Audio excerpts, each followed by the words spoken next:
Hey, remember this shot from part 1? Well, this is part 2, and there's more where that came from.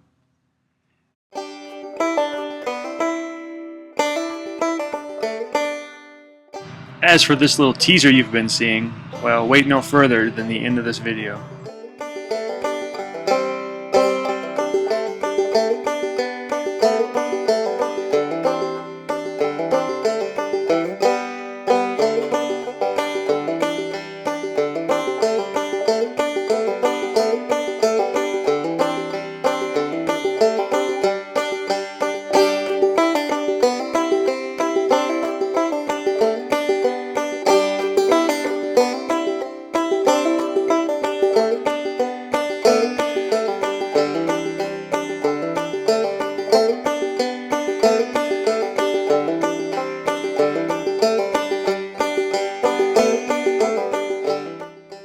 You'll notice on most of these how we make a small, fine adjustment at the last second.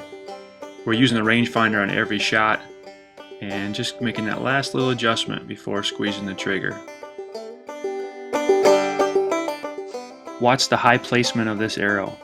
With the small game head by G5, completely and instantly lethal. With a field point, I doubt that'd be the case. This little guy ducks the arrow from the sound, but not quite enough. The small game head catches his spine.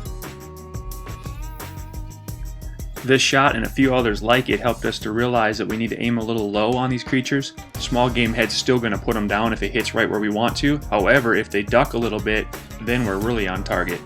In this case, it ducked and just barely was still in a lethal position.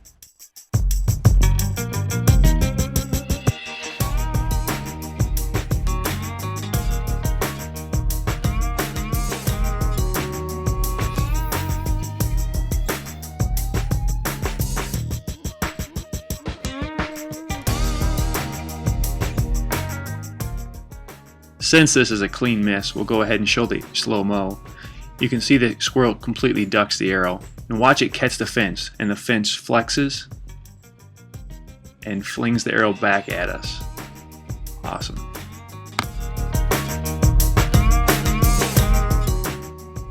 This shot was taken at about 32 yards, and it didn't quite go where I wanted it to, but at least it did prove the point of how awesome the small game head is. Look at the shot placement. And you'll see I found this squirrel a few feet away.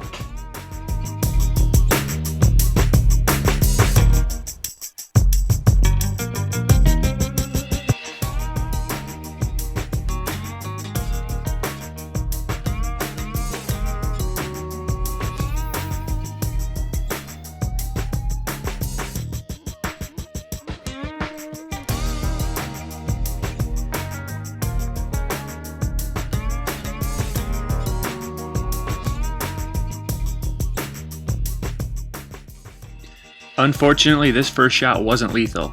Watch him move his head at the last second and duck his shoulders slightly. There's a lot of humidity in the air and you can see the condensation from the gun blast. Doesn't clear in time to see the actual hit.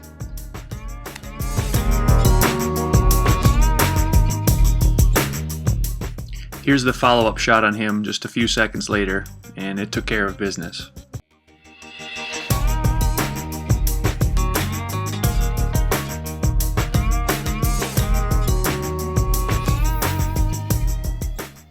Okay, so I'm working on getting the microphone figured out for my iPhone, so I'll have to do this voiceover now as you watch me.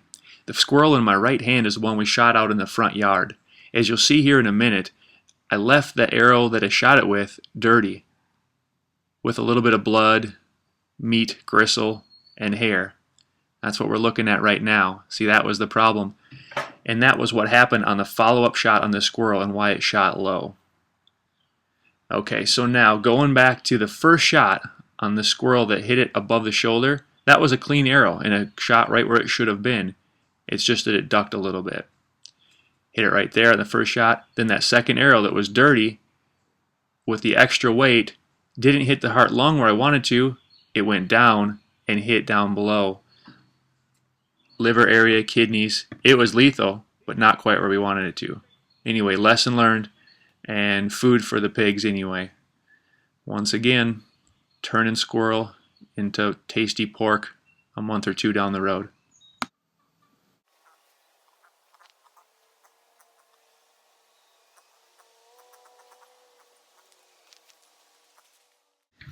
Alright, without further ado, here comes a shot we've been waiting for. At least I know I've been waiting to show you it. Let's take it from the top one more time. Alright, go ahead and enjoy it.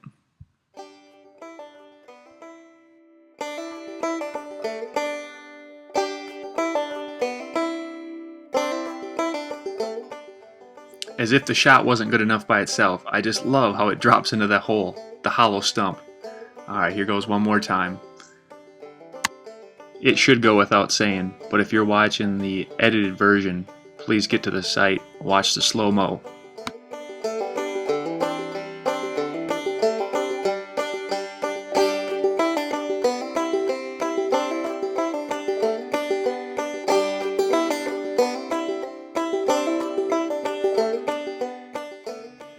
And one more time, a little slower yet.